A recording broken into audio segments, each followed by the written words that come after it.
भीष्म पितामह संपूर्ण कहानी पूर्वजन्म से मृत्यु तक। महाभारत एक ऐसा ग्रंथ है जिसमें कई नायक हैं। उनमें से एक नायक भीष्म पितामह भी हैं। सभी लोग जानते हैं कि भीष्म पितामह ने महाभारत की लड़ाई में कौरवों की ओर से युद्ध किया था, लेकिन बहुत से लोग उनके जीवन से जुड़ी बड़ी घटनाओं के बारे में नहीं जानते, जैसे भीष्म पितामह पूर्व जन्म में कौन थे, किसके श्राप के कारण उन्हें मनुष्य योनि में जन्म लेना पड़ा, उनके गुरु कौन थे और उन्हें क्यों अपने ही गुरु से युद्ध करना पड़ा। आज हम आप सबको इस लेख में भीष्म पितामह के पूर्वजन्म से लेकर उनकी इच्छा मृत्यु तक की संपूर्ण कथा बताएंगे। पूर्व जन्म में वसु थे भीष्म। महाभारत के आदि पर्व के अनुसार एक बार पृथु आदि वसु अपनी पत्नियों के साथ मेरु पर्वत पर भ्रमण कर रहे थे। वहां वशिष्ठ ऋषि का आश्रम भी था। एक वसु पत्नी की दृष्टि ऋषि वशिष्ठ के आश्रम में बंधी नंदिनी नामक गाय पर पड़ गई। उसने उसे अपने पति द्यौ नामक वसु को दिखाया तथा कहा कि वह ये गाय अपनी सखियों के लिए चाहती है। पत्नी की बात मानकर द्यौ ने अपने भाइयों के साथ उस गाय का हरण कर लिया। जब महर्षि वशिष्ठ अपने आश्रम आए तो उन्होंने दिव्य दृष्टि से सारी बात जान ली। वसुओं के इस कार्य से क्रोधित होकर ऋषि ने उन्हें मनुष्य योनि में जन्म लेने का श्राप दे दिया। जब सभी वसु ऋषि वशिष्ठ से क्षमा मांगने आए, तब ऋषि ने कहा कि तुम सभी वसुओं को तो शीघ्र ही मनुष्य योनि से मुक्ति मिल जाएगी, लेकिन इस द्यौ नामक वसु को अपने कर्म भोगने के लिए बहुत दिनों तक पृथ्वीलोक में रहना पड़ेगा। महाभारत के अनुसार द्यौ नामक वसु ने गंगापुत्र भीष्म के रूप में जन्म लिया था। श्राप के प्रभाव से वे लंबे समय तक पृथ्वी पर रहे तथा अंत में इच्छा मृत्यु से प्राण त्यागे। कैसे हुआ भीष्म पितामह का जन्म? भीष्म पितामह के पिता का नाम राजा शांतनु था। एक बार शांतनु शिकार खेलते खेलते गंगा तट पर जा पहुंचे। उन्होंने वहां एक परम सुंदर स्त्री देखी। उसके रूप को देखकर शांतनु उस पर मोहित हो गए। शांतनु ने उसका परिचय पूछते हुए उसे अपनी पत्नी बनने को कहा। उस स्त्री ने इसकी स्वीकृति दे दी, लेकिन एक शर्त रखी कि आप कभी भी मुझे किसी भी काम के लिए रोकेंगे नहीं, अन्यथा उसी पल मैं आपको छोड़कर चली जाऊंगी। शांतनु ने ये शर्त स्वीकार कर ली तथा उस स्त्री से विवाह कर लिया। इस प्रकार दोनों का जीवन सुखपूर्वक बीतने लगा। समय बीतने पर शांतनु के यहाँ 7 पुत्रों ने जन्म लिया, लेकिन सभी पुत्रों को उस स्त्री ने गंगा नदी में डाल दिया। शांतनु ये देखकर भी कुछ नहीं कर पाए, क्योंकि उन्हें डर था कि यदि मैंने इससे इसका कारण पूछा तो यह मुझे छोड़कर चली जाएगी। 8वां पुत्र होने पर जब वह स्त्री उसे भी गंगा में डालने लगी तो शांतनु ने उसे रोका और पूछा कि वह ये क्यों कर रही है। उस स्त्री ने बताया कि मैं देवनदी गंगा हूं तथा जिन पुत्रों को मैंने नदी में डाला था वे सभी वसु थे जिन्हें वशिष्ठ ऋषि ने श्राप दिया था। उन्हें मुक्त करने लिए ही मैंने उन्हें नदी में प्रवाहित किया। आपने शर्त न मानते हुए मुझे रोका, इसलिए मैं अब जा रही हूं। ऐसा कहकर गंगा शांतनु के 8वें पुत्र को लेकर अपने साथ चली गई। देवव्रत था भीष्म का असली नाम। गंगा जब शांतनु के 8वें पुत्र को साथ लेकर चली गई तो राजा शांतनु बहुत उदास रहने लगे। इस तरह थोड़ा और समय बीता। शांतनु एक दिन गंगा नदी के तट पर घूम रहे थे। वहां उन्होंने देखा कि गंगा में बहुत थोड़ा जल रह गया है और वह भी प्रवाहित नहीं हो रहा है। इस रहस्य का पता लगाने जब शांतनु आगे गए तो उन्होंने देखा कि एक सुंदर व दिव्य युवक अस्त्रों का अभ्यास कर रहा है और उसने अपने बाणों के प्रभाव से गंगा की धारा रोक दी है। ये दृश्य देखकर शांतनु को बड़ा आश्चर्य हुआ। तभी वहां शांतनु की पत्नी गंगा प्रकट हुई और उन्होंने बताया कि यह युवक आपका 8वां पुत्र है। इसका नाम देवव्रत है। इसने वशिष्ठ ऋषि से वेदों का अध्ययन किया है तथा परशुराम जी से इसने समस्त प्रकार के अस्त्र शस्त्रों को चलाने की कला सीखी है। ये श्रेष्ठ धनुर्धर है तथा इंद्र के समान इसका तेज है। देवव्रत का परिचय देकर गंगा उसे शांतनु को सौंपकर चली गई। शांतनु देवव्रत को लेकर अपनी राजधानी में लेकर आए तथा शीघ्र ही उसे युवराज बना दिया। गंगा पुत्र देवव्रत ने अपनी व्यवहार कुशलता के कारण शीघ्र प्रजा को अपना हितैषी बना लिया, इसलिए देवव्रत का नाम पड़ा भीष्म। एक दिन राजा शांतनु यमुना नदी के तट पर घूम कर रहे थे। तभी उन्हें वहां एक सुंदर युवती दिखाई दी। परिचय पूछने पर उसने स्वयं को निषाद कन्या सत्यवती बताया। उसके रूप को देखकर शांतनु उस पर मोहित हो गए तथा उसके पिता के पास जाकर विवाह का प्रस्ताव रखा। तब उस युवती के पिता ने शर्त रखी कि यदि मेरी कन्या से उत्पन्न संतान ही आपके राज्य की उत्तराधिकारी हो तो मैं इसका विवाह आपके साथ करने को तैयार हूं। ये सुनकर शांतनु ने निषादराज को इनकार कर दिया, क्योंकि वे पहले ही देवव्रत को युवराज बना चुके थे। इस घटना के बाद राजा शांतनु चुप से रहने लगे। देवव्रत ने इसका कारण जानना चाहा तो शांतनु ने कुछ नहीं बताया। तब देवव्रत ने शांतनु के मंत्री से पूरी बात जान ली तथा स्वयं निषादराज के पास जाकर पिता शांतनु के लिए उस युवती की मांग की। निषादराज ने देवव्रत के सामने भी वही शर्त रखी। तब देवव्रत ने प्रतिज्ञा लेकर कहा कि आपकी पुत्री के गर्भ से उत्पन्न महाराज शांतनु की संतान ही राज्य की उत्तराधिकारी होगी। तब निषादराज ने कहा, यदि तुम्हारी संतान ने मेरी पुत्री की संतान को मारकर राज्य प्राप्त कर लिया तो क्या होगा। तब देवव्रत ने सबके सामने अखंड ब्रह्मचर्य की प्रतिज्ञा ली तथा सत्यवती को ले जाकर अपने पिता को सौंप दिया। तब पिता शांतनु ने देवव्रत को इच्छा मृत्यु का वरदान दिया। देवव्रत की इस भीषण प्रतिज्ञा के कारण ही उनका नाम भीष्म पड़ा। भीष्म ने किया था काशी की राजकुमारियों का हरण। भरतवंशी राजा शांतनु को पत्नी सत्यवती से 2 पुत्र हुए, चित्रांगद और विचित्रवीर्य। दोनों ही बड़े होनहार व पराक्रमी थे।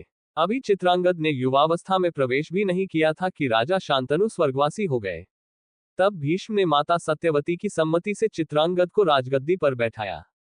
लेकिन कुछ समय तक राज करने के बाद ही उसी के नाम के गंधर्वराज चित्रांगद ने उसका वध कर दिया।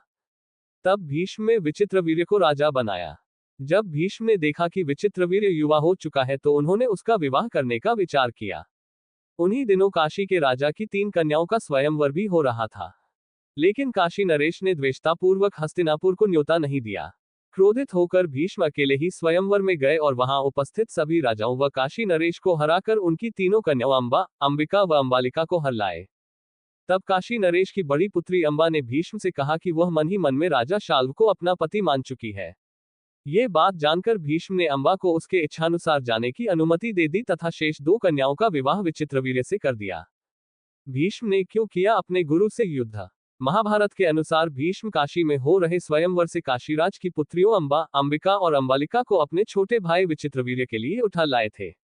तब अंबा ने भीष्म को बताया कि मन ही मन किसी और का अपना पति मान चुकी है। तब भीष्म ने उसे ससम्मान छोड़ दिया, लेकिन हरण कर लिए जाने पर उसने अंबा को अस्वीकार कर दिया। तब अंबा भीष्म के गुरु परशुराम के पास पहुंची और उन्हें अपनी व्यथा सुनाई।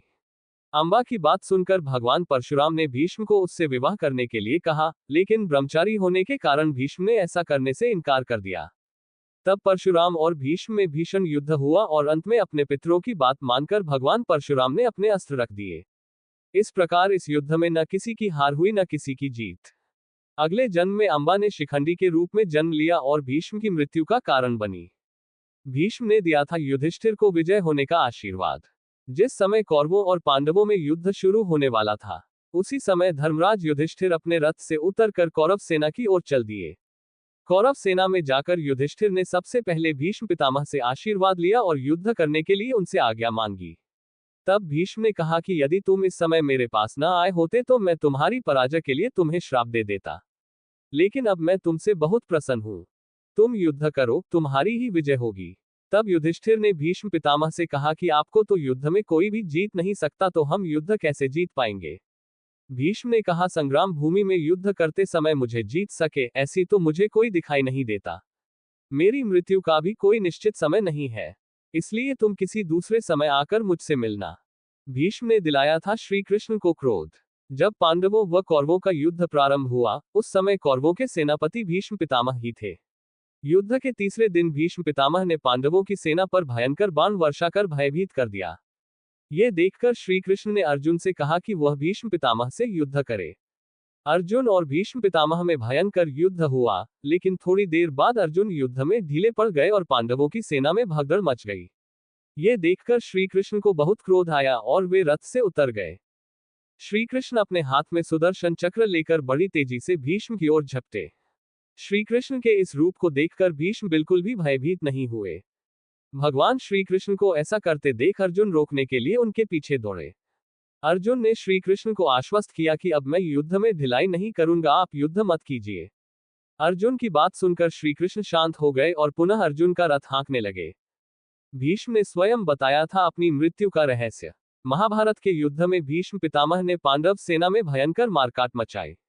पांडव भी भीष्म का ये रूप देखकर डर गए। तब उन्होंने भगवान श्री कृष्ण से भीष्म पितामह को हराने का उपाय पूछा। तब भगवान श्री कृष्ण ने कहा कि यह उपाय तो स्वयं भीष्म ही बता सकते हैं। तब 5 पांडव भगवान श्री कृष्ण के साथ भीष्म पितामह से मिलने गए और उनसे पूछा कि आपको युद्ध में कैसे हराया जा सकता है।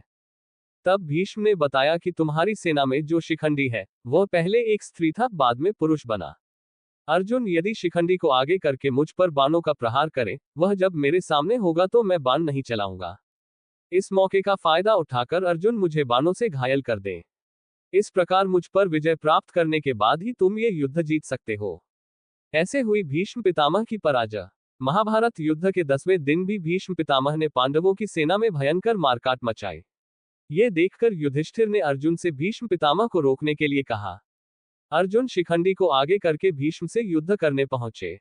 शिखंडी को देखकर भीष्म ने अर्जुन पर बाण नहीं चलाए और अर्जुन अपने तीखे बाणों से भीष्म पितामह को बींधने लगे। इस प्रकार बाणों से छलनी होकर भीष्म पितामह सूर्यास्त के समय अपने रथ से गिर गए।